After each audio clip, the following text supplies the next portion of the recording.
potencia y la fuerza. El guardián de una serie de misterios que el hombre no ha podido descifrar. Es un ser que combate, es un ser que lucha. Vive como ninguno y también muere como ninguno. A cambio del orgullo de su bravura, viene a entregarnos su vida. Esos animales son obras de arte humana. Todo toro es una incógnita.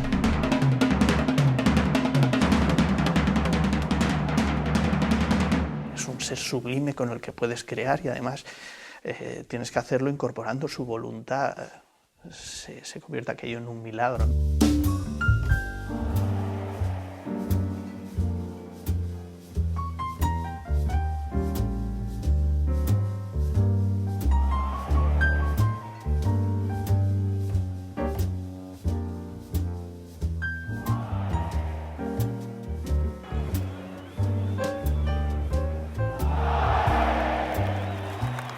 El hombre, para paliar esa angustia que le genera su sensación de ser finito, de ser mortal, pues históricamente ha ido creando una serie de argumentos o ardites, entre los que se encuentra la religión, está el arte y el amor, que seguramente es el más infalible de ellos. Y el toreo pertenece a esa serie de argumentos. El hecho de que en el siglo XXI exista todavía un espectáculo como la corrida de toros, pues casi diría que es un hecho milagroso.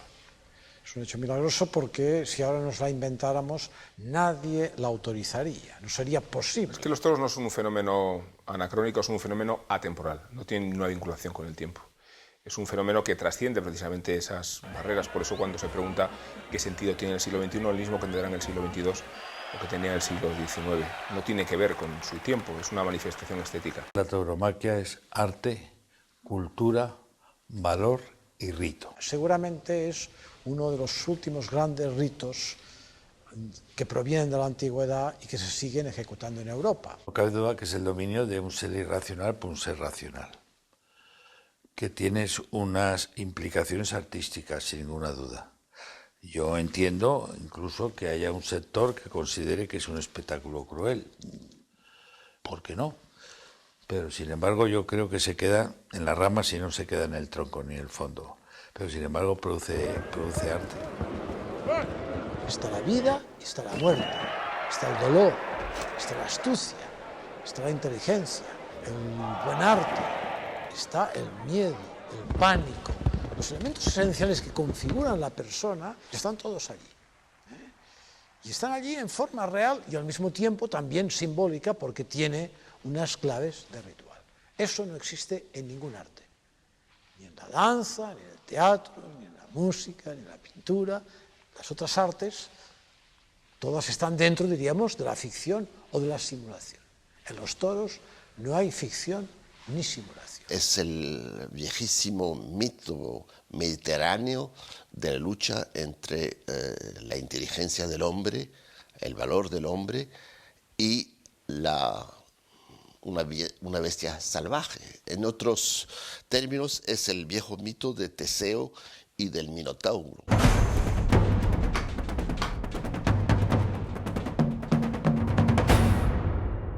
En la isla de Creta, en Nosos, en los patios de los palacios de esa isla, ya se jugaba con el toro con una especie de ritos acrobáticos. Es un punto de encuentro entre una expresión estética máxima vinculada a la muerte. La corrida de toros es algo mucho más profundo que un deporte, que un espectáculo. El torear es engañar al toro sin mentir, con la verdad por delante. Juegos taurinos en el que el hombre intenta burlar al toro. La palabra burlar es una palabra muy bonita, es decir, engañar al toro, moverse y hacer cosas con el toro. Eso ha existido en toda la geografía peninsular, incluido Portugal y probablemente incluido hasta la zona de Burdeos. La corrida camarguesa, la corrida holandesa, los encierros, los recortes, hay muchas expresiones del concepto toro.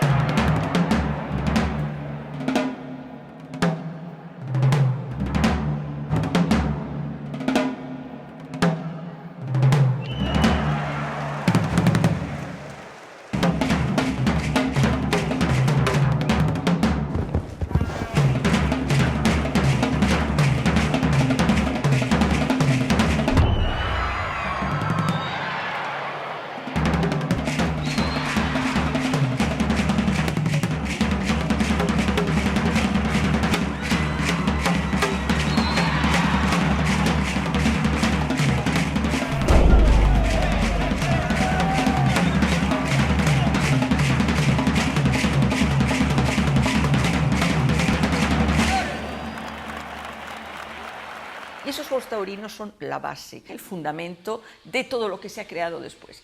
El primer espectáculo organizado para poder tener autorización y cobrar cartas de naturaleza es un espectáculo que se produce en las esferas del poder. Y Carlos V es un hombre del norte, es un hombre que es un caballero del norte, que está acostumbrado a los torneos.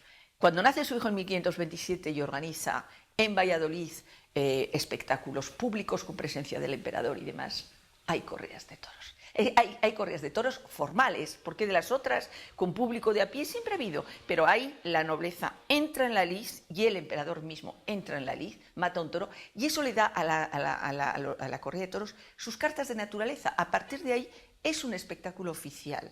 Porque además ahí se inventan muchas cosas, ahí se sacan los pañuelos, ahí se pone la música, ahí se adornan las murillas para el arrastre, poco a poco van poniéndose los toriles con el lugar de procedencia de los toros. Es decir, que hay cosas que se van formalizando ahí. El toreo es un héroe de raíz popular, además, puesto que también se ha querido decir que los toros están vinculados a una concepción aristocrática. Lo estuvieron, pero su identificación con la gente proviene de que es el héroe anónimo, la figura a pie, la que subvierte el poder que antiguamente ejercía el aristócrata a caballo.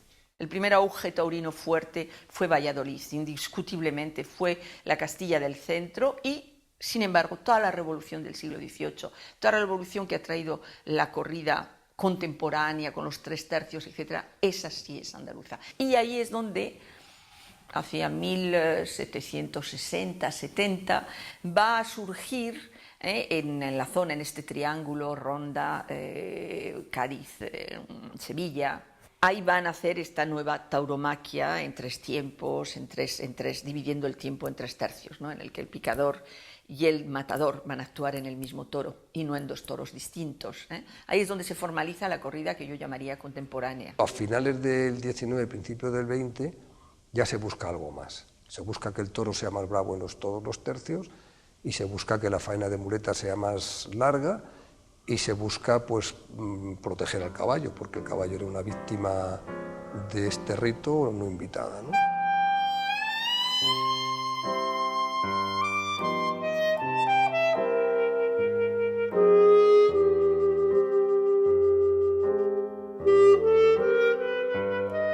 Hombre, se humaniza mucho la lidia, porque, hombre, en el año 1928 aparecen los petos.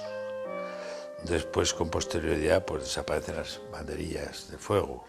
El toreo como tal está arreglado de tal manera que todo aquello que es, digamos, alterar los códigos éticos hacia el toro son y producen el rechazo del público. Todo aquello hace que desaparezca lo que se llama el ímpetu, la bravura, podríamos decir, el guerrero que lucha con una lanza para poder vencer al toro salvaje, al animal salvaje, y pasa a dominar el arte.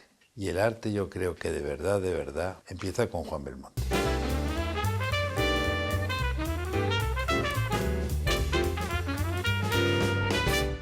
Lo peor que le puede ocurrir al arte es que no tenga un abanico de posibilidades para comparar.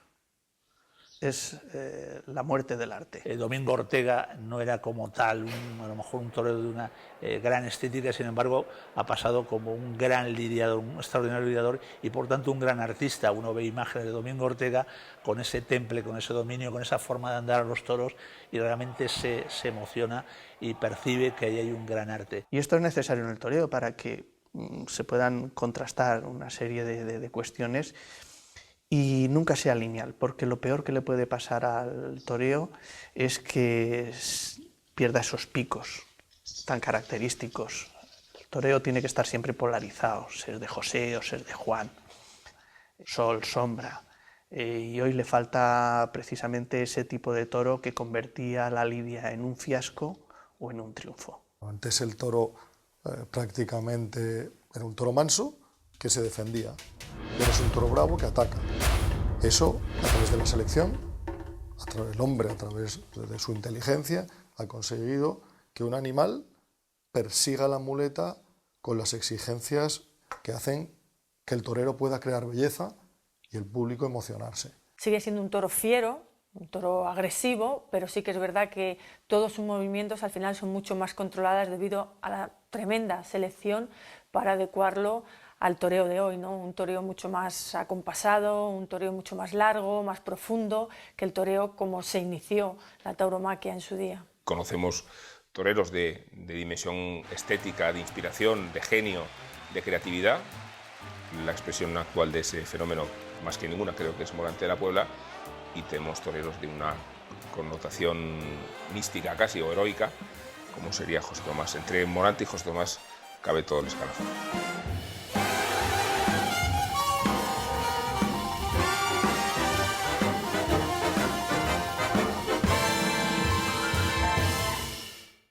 A veces una faena no es posible, una faena de 40 o 50 pases no es posible, hay que trastear y matar. Pues la gente debería aprender o reaprender que esto también tiene su valor, que esto también es toreo y tauromaquia. Pero creo que lo que emociona ahora a la gente, lo que hace que la gente vaya a las plazas son las faenas de verdad profundas, hondas, emocionantes, sentidas, cuando un toro es bravo, cuando un toro quiere embestir, de verdad quiere coger la muleta, y el torero se impone esa bravura, ¿no? El torero es un artista y lo que quiere es triunfar. Aquel que le permite expresar su arte para que el público vaya a verlo. Ese es el toro que quiere. Eso tiene que tener mucho cuidado el ganadero, porque plegarse al interés del torero, que luego lo deriva en el aficionado, tiene sus riesgos, porque puede ser pan para hoy y hambre para mañana. Yo ahí no creo que los toreros estén buscando una facilidad, sino que ellos piensan, oye, yo en esta plaza, en esta feria, esta corredora es la que a mí me puede dar el triunfo. Está más seleccionado el toro, pierde animalidad. ¿Qué es la animalidad? Pues la capacidad que tiene el toro para interpretar cuanto le rodea. Y cuanto le rodea no es solo lo que ocurre en el campo, sino son las situaciones de conflicto que vive en la plaza. A más animalidad, más capacidad de leer todo aquello. Los toreros y las figuras siempre han exigido ciertos criterios de los toros y lo han indicado a los ganaderos. Eso yo diría, desde mucho tiempo, y en todo caso en la edad misma, en la edad de oro de Juan Belmonte y de Joselito. Yo de todas maneras pienso que nunca el toro ha sido más bravo para la lidia como es ahora, ni nunca se ha toreado tan bien como se torea ahora.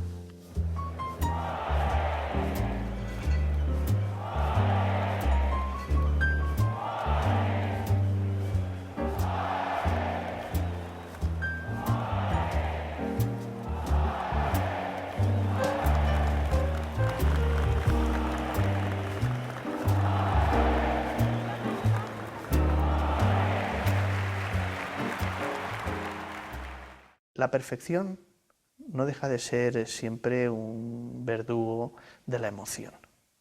Lo que hace distintos a los seres humanos no es la perfección que homogeniza y que socializa completamente al individuo. Lo que lo hace especial son sus defectos, sus pequeñas asimetrías, sus deformaciones, sus cosas. Y en el toreo podía ser Belmonte, un hombre que se opone al toreo de la época, que era el toreo lineal, el toreo esbelto, el toreo de los hombres poderosos. Y llega Belmonte con los pies planos y cheperut. Y lo que hace es perfectamente darle la vuelta a aquello, incorporar ese defecto y conseguir una estética que cambia el toreo. Los heterodoxos son aquellos que han roto la norma, y la han roto seguramente poseídos de una verdad, pero era una verdad defectuosa, y le han dado giros completamente. Ahora estamos sumidos en una verdad tan creíble y tan razonable que nos estamos dejando llevar en el toreo por esa verdad, y no le está haciendo en estos momentos ningún beneficio. Damaso decía una cosa para que pensemos en lo sutil que puede ser ese momento en el que el torero, que parece que está como recogido y lo que está es estudiando absolutamente todos los movimientos, toda la dinámica del toro, a ver qué hay ahí, ¿no?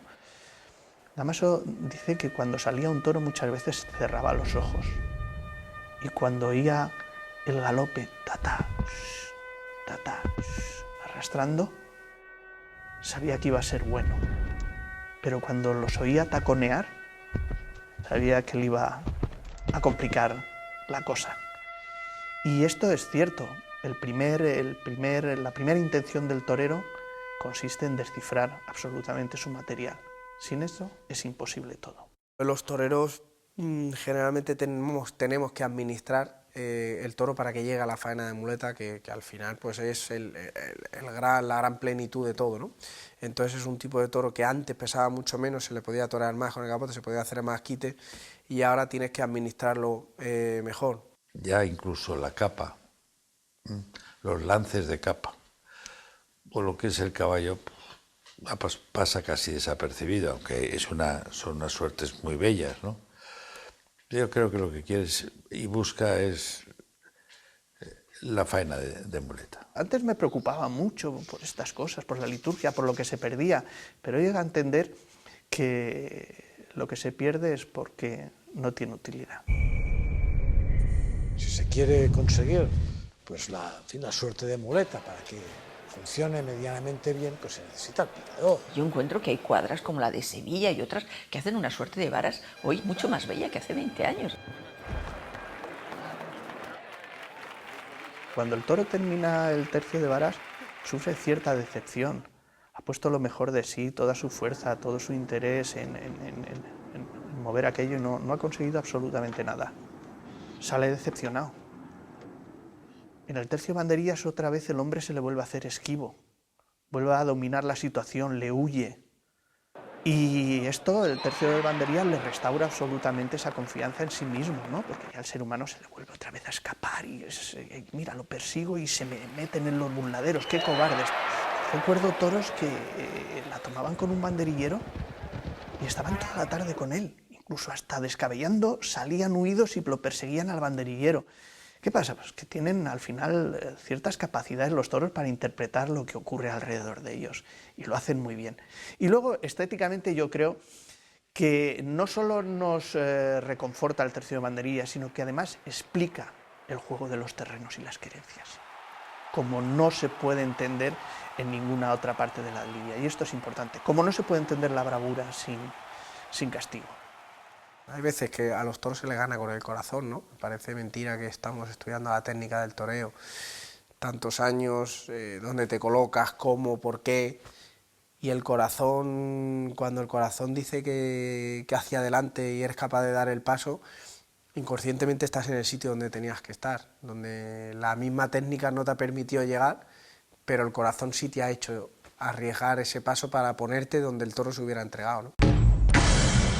Los toros sin la muerte se convierten en un juego, dejan de ser arte, se convierten en un juego. No hay la posibilidad del doble sacrificio, porque el sacrificio puede ser humano o del animal. Y el sentido es que se juegan los dos la vida. Quitar eso sería para mí dejar la tauromaquia coja.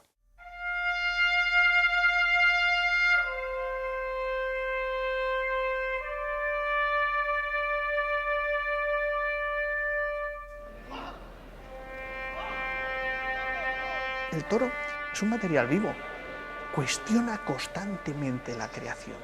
Tú tienes que ir y venir de ese mundo orgánico al otro constantemente, es como un flujo que va y viene, por un lado tienes que interpretar y por otro dar sentido, interpretar y dar sentido. ¿Verdad? Parece lo de la película aquella, dar cera, pulir cera, dar cera, pulir cera.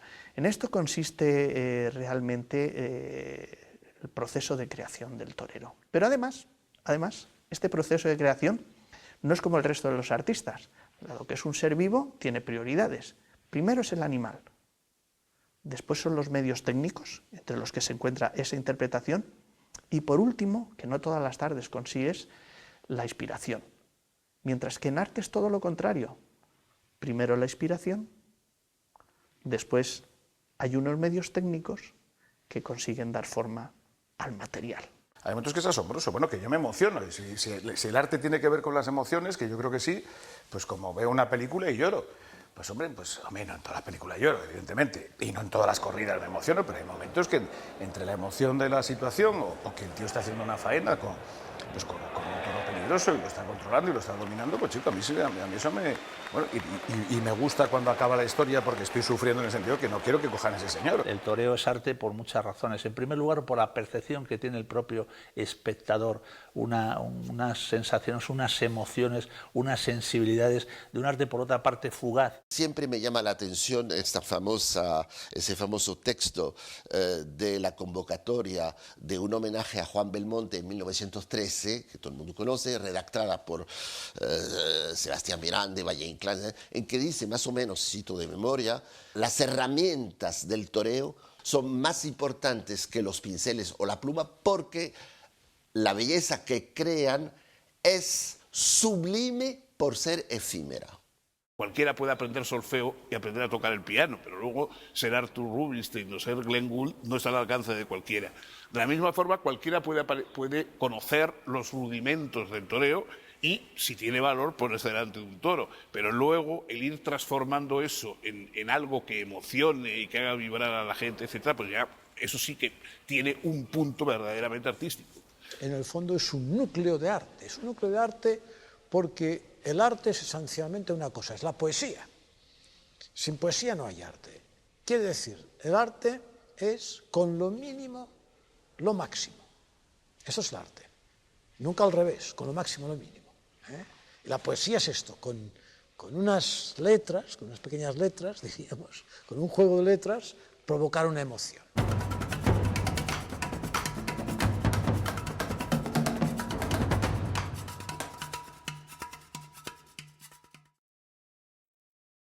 Pero hay otra poesía que es con unos pinceles y unas tierras de color y una superficie plana, hacer las meninas. Esto es un acto poético. Y un torero, con un solo trapo, es capaz de parar una bestia de media tonelada, una bestia salvaje, que quiere matarlo, y en vez de matarlo, al revés, consigue con ello, juega con él de tal forma que consigue unos elementos de emoción, pero con un trapo, nada más. Anteponemos nuestra vida por un sueño, por la felicidad, por la realización profesional que sentimos, que es crear arte y transmitírselo a un público. No siempre todas las faenas son obras artísticas, ni muchísimo menos, al revés, ¿no? Son más bien pues pocas, ¿no? Las que hay ese verdadero valor artístico en el que uno se siente plenamente identificado. No están los parámetros controlados como en un baile de una bailarina, ni en una pintura, ni en una obra musical, porque todo depende de el azardo. Hay momentos en el toreo que son tan estéticos, tan rítmicos, que parece un ballet con la muerte y con la sangre, es cierto. Creo que es muy oportuno vincular el interés de la tauromaquia como arte a su relación con la muerte, precisamente porque es el juego casi clásico, el diálogo dialéctico entre Eros y Tánatos, el erotismo y la muerte. Es una reunión única que creo el arte de la tauromaquia es el único que ha logrado preservar. Yo hablo de referencias mitológicas, pero de un vínculo dialéctico, Eros y Tánatos, la creación y la muerte, que únicamente puede concebirse hoy en una plaza de toros.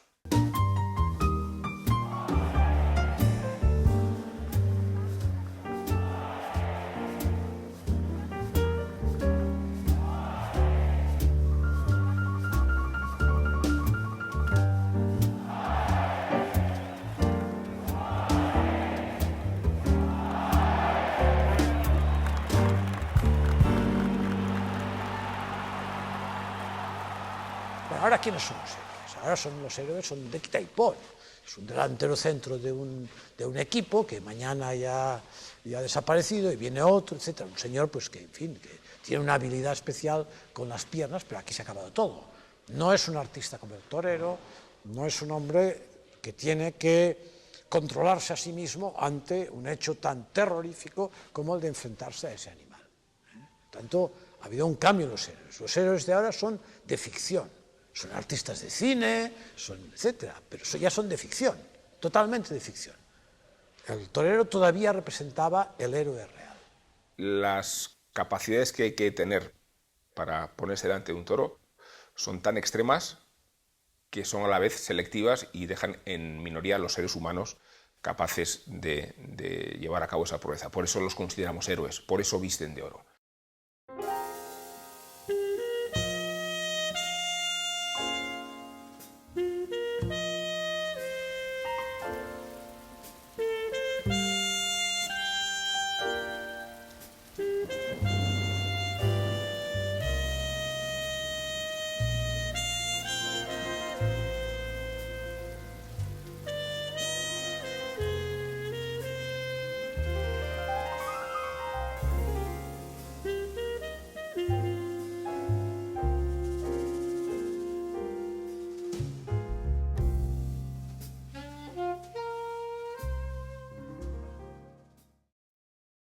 A mí me puede matar un toro esta tarde. Y yo tengo familia, tengo hijos, tengo todo por delante, una vida, ya llevo 20 años en esta profesión. ¿Y por qué me voy a jugar la vida esta tarde? ¿Por quién? ¿Cuál es el sentido de esto? Entonces te das cuenta que dices tú, bueno, ¿y qué soy yo sin esto? Bueno, sí, tengo una vida, pero es que yo necesito esto para vivir. Y ese es el verdadero sentido que te hace jugarte la vida, ¿no? El ver que es tu expresión artística, que es que eres tú. A mí me pregunta, bueno, ¿y tú cómo eres? Yo soy como toreo.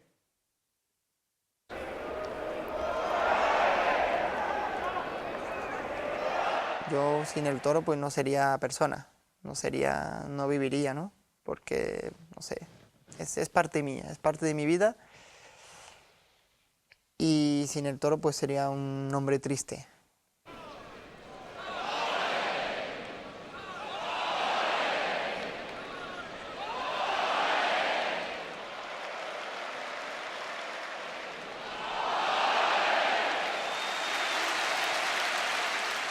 Porque soy rejonadora.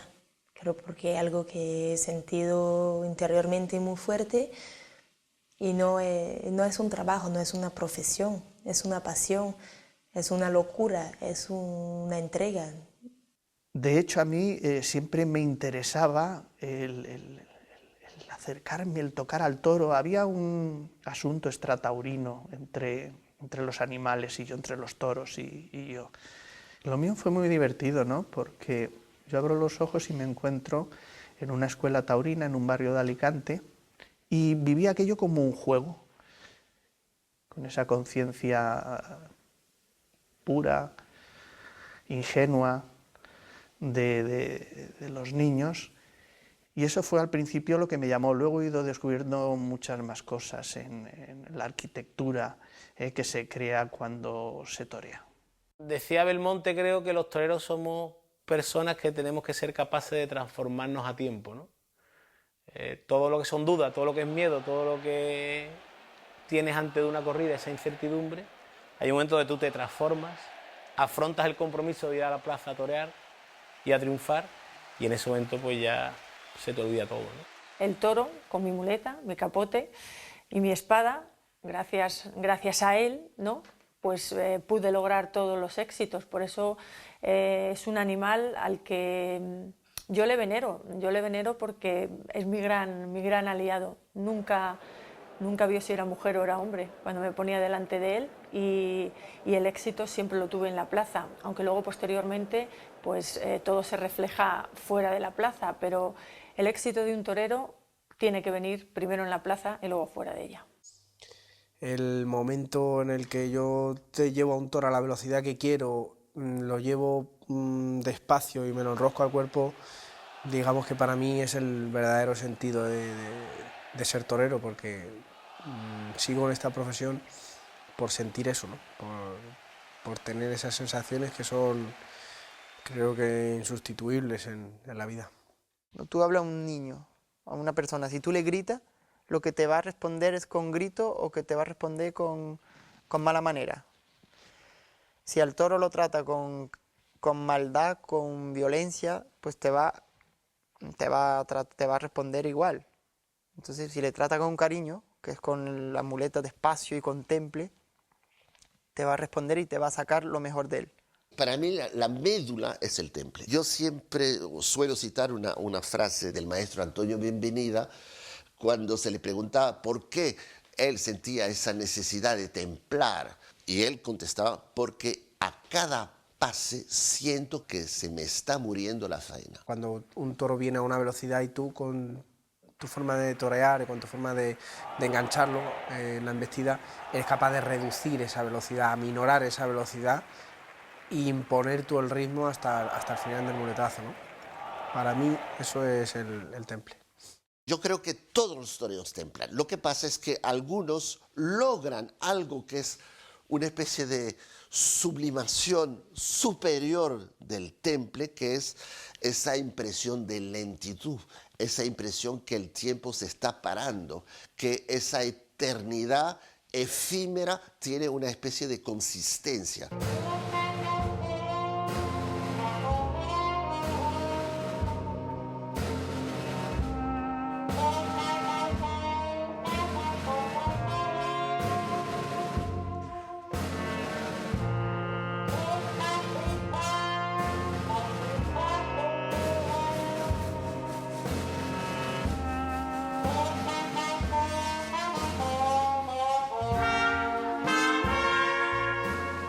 Cuando empiezas, yo creo que el desconocimiento de lo que verdaderamente te estás jugando, ¿no? Yo creo que un torero, hasta que no se siente herido o tiene una cornada o pasa por ese tipo de trance, no empieza a conocer lo que es el verdadero miedo, ¿no? Lo que pasa es que hay que buscar ese equilibrio donde el disfrute y tu entrega sea mayor que el miedo. Te puede quitar la vida, te da el triunfo, te da emociones muy fuertes, miedo, felicidad, tantas cosas, ¿no? Yo estoy toreando y estoy sintiendo cuando el toro sabe que me estoy entregando o cuando sabe que no me estoy entregando. Y ese momento en el que veo que el toro quiere cogerme, tengo un sentimiento hacia ese momento, lo palpo, ¿no? A mí me da mucho miedo que lastime a un caballo, más que a mí. Por eso pasamos tantísimas horas encima en el campo con el carretón para que ni lo toque, no lo roce, porque mi caballo es mi piel y es la prolongación de mis piernas, de mis manos y de mi corazón. No tiene derecho de tocarle el toro. Lo protejo porque es mi amigo, es todo.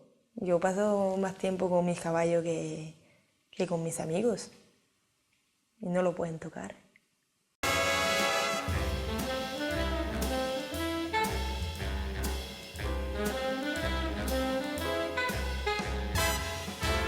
Cuando el caballo se da cuenta que el hombre no lo lleva al peligro, que el hombre es su colaborador y que le ayuda a salir de él, él entrega su instinto de conservación a la inteligencia humana y se convierte en un centauro. Cuando el centauro es el que está en la plaza y el caballo está colaborando, formando parte de ese centauro, hay dos voluntades en la plaza y entonces se puede producir el arte. Es que nosotros llevamos el caballo al punto de encuentro con el toro y en algunos centímetros lo dejamos suelto para que él sea torero también, igual que el matador o que el rejoneador. Para domar un caballo hacen falta 7 u 8 años. ¿Por qué? Porque no solo es someterlo a la voluntad del hombre, sino hay que cambiar en él los centros de gravedad, se mueve de otra forma, empuja con la parte de atrás. Eso supone para el caballo un problema tremendo, ¿no? Cambiar sus ejes de giro, su centro de gravedad, como he dicho, y todo su sistema de impulsión. Y en eso se invierte en 8 años. En 20 minutos al toro se le pide más o menos lo mismo, porque se incurva sobre sí mismo, cambia su centro de gravedad, se incurva sobre el torero, es decir, toda la física que conocía el animal se transforma para ser utilizada en el toreo.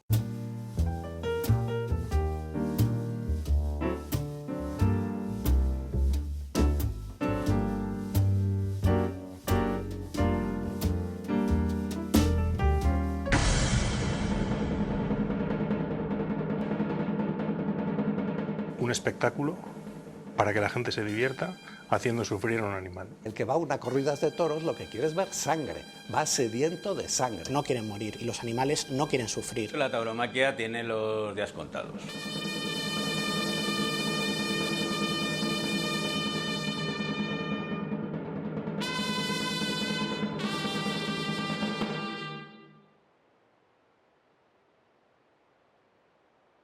Aparentemente puede ser un espectáculo fuera de contexto en estos tiempos en los que parece que llevamos una vida de guión predeterminado por otros que nos vienen definido y marcado desde altas instancias políticas, sociales y económicas.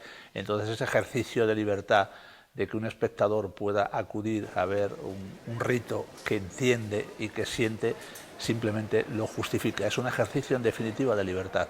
Yo entiendo a los aficionados a la tauromaquia, yo sé que ellos disfrutan con este espectáculo ritualizado, ellos plantean que tiene unas ciertas connotaciones mitológicas, yo no lo voy a negar, pero yo pienso que esto no legitima el sufrimiento y la muerte que provocamos a los animales en la tauromaquia. En todo el mundo está, digamos, caracterizado como el paradigma de la crueldad. Arte, pues, pero si es que me da igual, que lo llamen arte, que lo llamen cultura, que lo llamen patrimonio cultural, que me hablen de rito, que me hablen de la verdad de la lidia, del enfrentamiento, de la verdad de la muerte. Yo creo que tiene sentido, pero un sentido tan profundo que precisamente se enfrenta a una sociedad que quiere ser aséptica, incolora, inodora.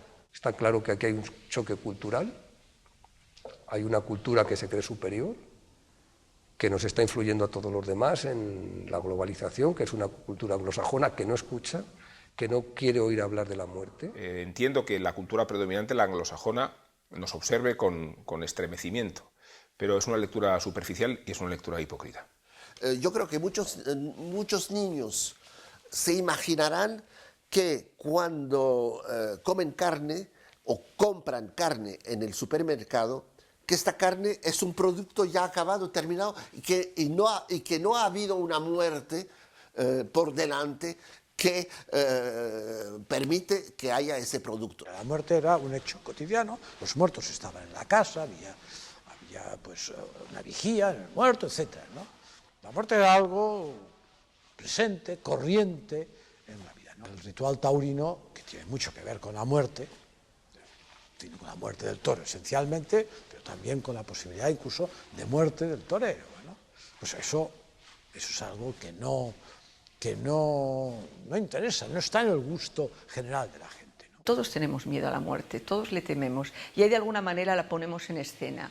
Y creo que es algo que es muy grande y que justifica. He dicho muchas veces que si pudiera hacerlo, preferiría morir luchando en una plaza de toro a manos de un buen torero antes que pasarme según qué estancia en una UBI con la cara de los parientes que te miran allí sonriendo y pensando que ya se te ha acabado la vida, ¿no? Lo que molesta en este caso es el hecho de que se haga de ello un espectáculo. No solo que se vea, sino que se dé en espectáculo. Reclamamos que en los espectáculos públicos el divertimento de la gente no se base en el sufrimiento de los animales. Todo lo que se le hace a un toro en la plaza o en un festejo popular, pues no se le puede hacer a otro tipo de animales porque está castigado por la ley. Esa hipocresía de nuestra sociedad, ¿no? Yo cuando veo pasar en la carretera esos camiones llenos de cerdos o llenos de animalitos que los llevan al matadero amontonados con esos calores que hace por las carreteras españolas, etcétera, etcétera, me digo, eso es un destino terrible, ¿no? Un matadero puede ser horroroso igual que una corrida de toros, pero un matadero también puede ser un matadero donde se trate de matar los animales sin dolor o con el mínimo dolor posible. O sea, no es lo mismo matar que torturar. Todos estamos de acuerdo que no se puede torturar a los animales, pero es que a un toro no se lo tortura. Es que la idea de la tortura animal en un toro no existe. No existe. Es que la tortura en el sentido que entendemos los humanos no existe en un toro. Es otra cosa muy distinta. Es un animal luchando. Es que yo creo que no siente ni dolor, no hay posibilidad, como las personas. Las personas en esta situación extrema de pánico y de riesgo, cuando incluso un torero es corneado, el dolor que siente es muy bajo inicialmente. Es que el hombre cuando siente dolor lo hace ubicado en el tiempo. Y es todo mucho más. Yo recuerdo cuando empecé con el tema de las cornadas, la primera vez que pasé una enfermería fue atroz, ¿no? Porque era lo que me había dolido, lo que me dolía en ese momento, lo que pensaba que me iba a doler, ¿no? Eso sumado amplificaba la sensación de dolor. Dije, joder, tengo que pensar como los animales. Pero Paco Brines, el poeta, me hablaba una vez de una cosa que me pareció sublime, ¿no? Decía, si tú supieses que vas a morir de cáncer, rodeado de sufrimientos atroces, ¿renunciarías a todo lo que has vivido? Jamás. Entonces, del mismo modo que los ecologistas piensan por el toro, yo también a veces pienso por él y calculo que la vida es un don, un privilegio que se le otorga a los seres y que no renunciarían a ella por más doloroso que fuese el final. En la sociedad actual, sobre todo nosotros y nuestros hijos, seguimos con la ideología que yo llamo la ideología de Walt Disney. Es la ideología que pone los animales como perfectos sustitutos del hombre y como al mismo tiempo casi superiores al hombre, porque los animales no se matan y son simpaticísimos, hablan, etc. Porque yo entiendo muy bien que uno puede tener un animal de compañía. Cuando empieza a sentir por su dolor exactamente el mismo que sentiría por su hijo o por su hermano, etc., tiene que entender que entra en una patología. Es decir, que hay un desequilibrio mental. Entonces, cuando los animales ya han dejado de tener una presencia constante en la vida de la gente, cuando ya no nos dan miedo, cuando ya no los utilizamos para el transporte, etcétera, etcétera, entonces es cuando se han convertido en una especie de mitos sagrados y entonces son todo animalitos. Antes había animales, ahora solo hay animalitos. Yo creo que es una distorsión, una exageración o un malentendido cariño a los animales. O sea, los animales han servido toda la vida pues para... Pues no, había algunos de compañía y que se les trataba de una forma distinta, había otros que eran, pues no, pero que los usábamos para comer, o sea, en fin. El hecho más natural, diríamos, de nuestra existencia, por el cual existimos, además, como especie, porque si no, no existiríamos como especie. Sí que pienso que cada vez son más personas las que reflexionan en torno a los hábitos de consumo que tienen y en torno a la relación que tienen con los animales y que llegan a la conclusión de que la manera en que nos relacionamos con los animales no es una manera justa. Jamás un gato puede llegar a ser Mozart, ni Velázquez, diríamos, ¿no? Ni Einstein. Es decir, hay que tener claras estas cosas. Pero sí que hay algo que nos hace iguales y es que no queremos sufrir y que no queremos que nos perjudiquen y que queremos seguir viviendo. En ese sentido sí podemos decir que somos iguales y en ese sentido deberíamos tener en cuenta las necesidades del resto de los animales. Yo creo que hemos entrado en un momento en el cual, en una sociedad en la cual hay psiquiatras para perros. Hay curas en los animales que no se hacen para las personas. Es decir, que hay medio mundo sin las curas que se hacen en los animales, especialmente en el mundo desarrollado, que es el que protesta por los toros. Sí, que somos mamíferos, que somos, ¿cómo se llama? Somos simios también nosotros, sí, estupendo, pero un poquito hemos estudiado más, o lo que tú quieras. Pero ¿cómo tener derecho? ¿Qué cojones hace un mono en el Parlamento? Pues de momento, hasta que no se demuestre lo contrario, no es que hay uno muy listo. Y dice, bueno, ya, vale. Bueno, quiero decir que es una exageración. Los derechos están unidos a deberes y sería absurdo decir que los animales tienen deberes para con nosotros, que la vaca tiene el deber de dar leche o que el perro tiene el deber de guardar el rebaño, ¿no? Son utilizados para eso, pero no tienen deberes y si faltan a su deber, pues de alguna manera no les vamos a hacer reproches morales porque los animales no están dentro de la moral ni para bien ni para mal. Entonces hablar de derechos de los animales es como hablar, pues no sé, de los derechos del Pégulo Isósceles, vamos. O sea, son cosas absurdas. Yo no pido para los bóvidos de Lidia, ni para las vacas, ni para los cerdos el derecho a una vivienda, ni el derecho a la escuela, ni el derecho a un salario digno. Pedimos simplemente el derecho a que no sean maltratados como en el caso de los espectáculos taurinos, simple y llanamente por diversión. El siglo XX ha tenido muchas ideologías atroces, como ha sido el fascismo, el bolchevismo, otras más o menos ridículas, como la homeopatía, pero yo creo que la que une mejor lo deleznable intelectualmente y lo hipócrita moralmente en una sociedad que se alimenta de animales fundamentalmente es el animalismo. Yo creo que es la más ridícula y la más hipócrita de todas las ideologías del siglo XX. Curiosamente, aquellos que se declaran antitaurinos generalmente nunca han pisado una plaza de toros. Solo tienen fogonazos puntuales de imágenes muy concretas que se divulgan a través de los medios de comunicación. El toro es el único animal que tiene esa posibilidad de indulto.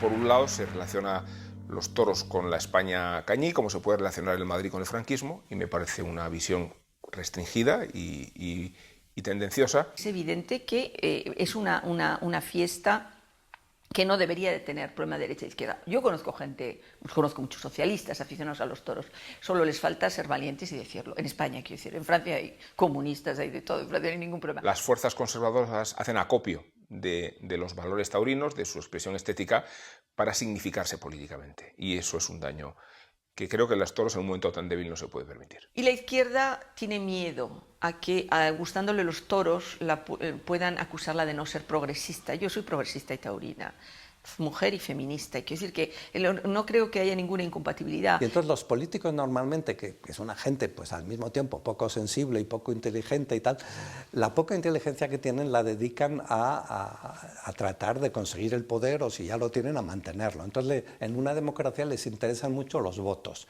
Si así ellos piensan, como hasta ahora piensan, que prohibir, por ejemplo, las corridas de toros les puede quitar votos de taurinos, y que los taurinos son muchos, entonces no van a prohibir las corridas de toros. Pero conforme el número de los antitaurinos va creciendo y va creciendo, llegará un momento en que los políticos prohibirán las corridas de toros, no tanto por sensibilidad ni por ética, sino que las prohibirán por cálculo político, porque pensarán que hay más votos de antitaurinos que votos de taurinos. Es la fiesta nacional, es no sé qué, se le une a una serie de símbolos que no tiene por qué, ¿no? Es una fiesta que evidentemente es característica de nuestro país, pero que uno puede ser un español perfectamente digno sin que le gusten los toros, no pasa nada, o gustándole, o sea, que decir que no es obligatorio, no es un signo, digamos, de ciudadanía el que le gusten o que le dejen a uno de gustar los toros. Todo eso, toda esa caspa, tanto para apoyar a los toros como para manejarlos en las, no sé si decir semimafias que se han movido en esos campos,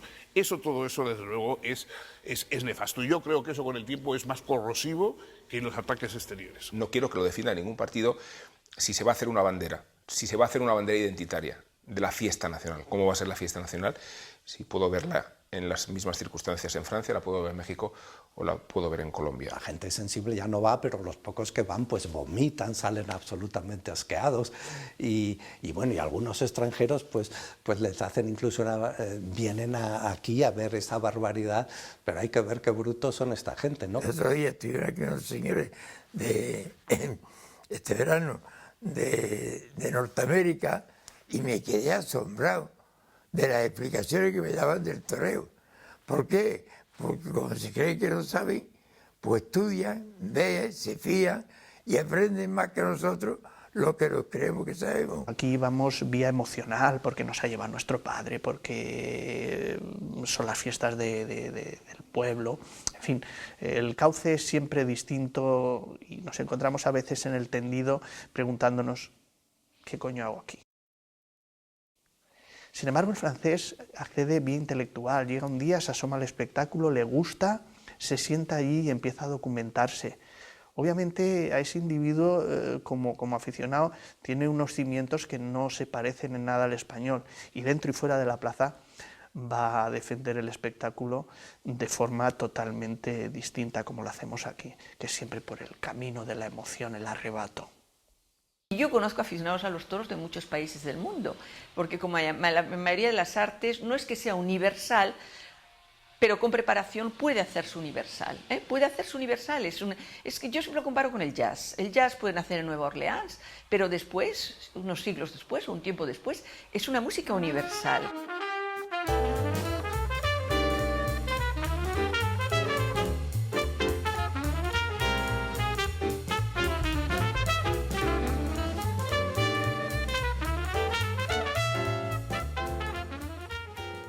Hay políticos de derechas y políticos de izquierda en las regiones taurinas de Francia que igualmente defienden los toros y lo defienden en nombre de la libertad cultural. Sin complejos, muy, muy desacomplejada, y además una defensa que viene de todos los grupos políticos, desde el alcalde comunista hasta el de extrema derecha, que en aquella región hay unos cuantos.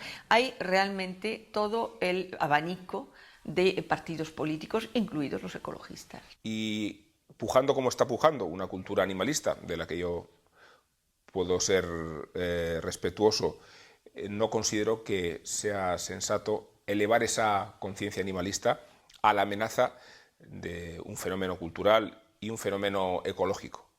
Creo que esa es una contradicción en la que incurren los movimientos antitaurinos.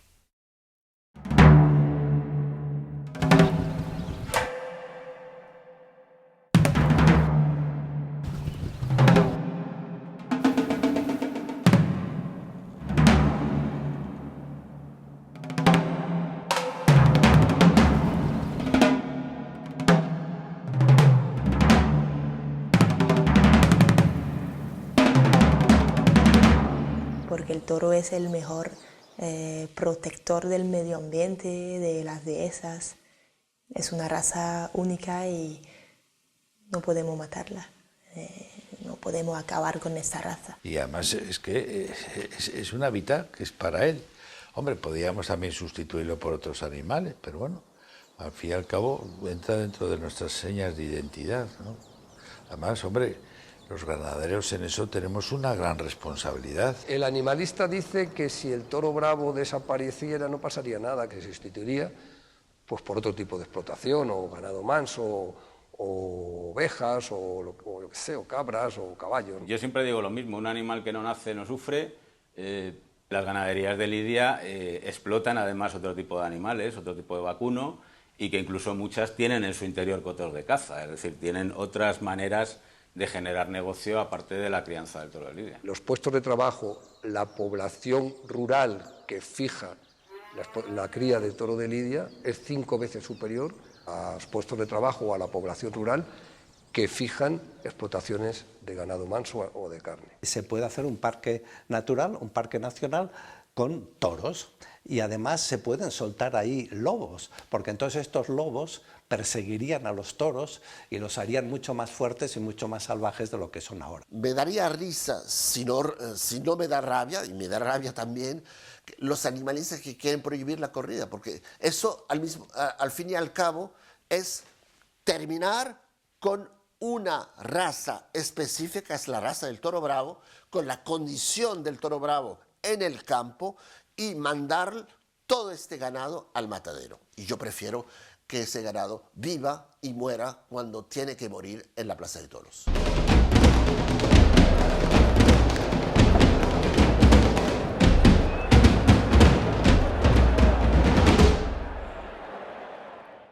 Esto morirá, pues, como morirán muchas cosas en la sociedad, porque iremos cambiando, porque las nuevas tendencias van a cambiar incluso la forma de pensar y de recordar del individuo. No hay que olvidar que vivimos inmersos en la era de la imagen. Hoy la imagen sustituye constantemente a las 1000 palabras de antes, ¿no? Es cierto, aquello de que una imagen valía más que 1000 palabras, pero en este caso es tal el aluvión de imágenes que no existe prácticamente el diálogo. Nos estamos moviendo, nos estamos despertando, porque sabemos que hay que hacerlo, ¿no? Hay que modernizarse, y es normal, es lógico. Hay que ir al ritmo de la evolución y de la humanidad. Yo creo que si todavía hay gente en la sociedad que cree que la tauromaquia es la flamenca y el torito encima del televisor, entonces todavía nos queda mucho trabajo por hacer.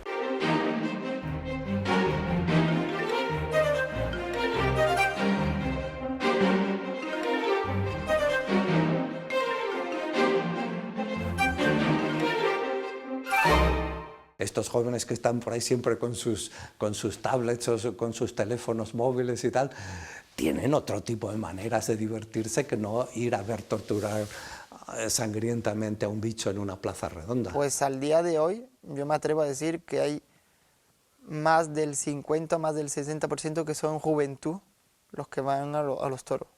Y además está demostrado. Yo lo veo en el transcurrir histórico y lo tengo muy asumido, cómo va esto. Ahora llegamos a un cambio de sociedad, pues no sé qué pasará.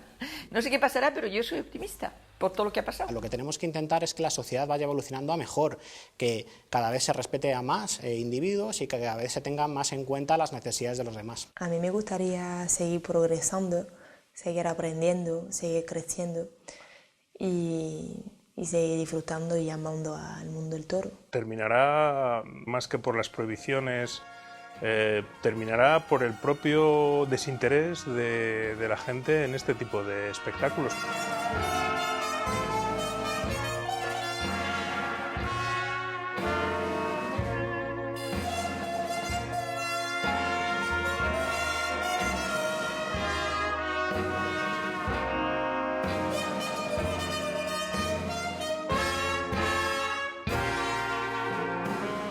Quizá desaparecerá de alguna región, pero en fin, hasta cerrar la maestranza pasarán años. Yo creo que tiene los años contados. Cuantifiquemos años. Yo lo fiaría en 8 o 10 años. Si no tuviese a Francia al lado, creyendo firmemente en la tauromaquia, tendría dudas. Pero estando Francia ahí al lado, creo que esto tiene todavía futuro.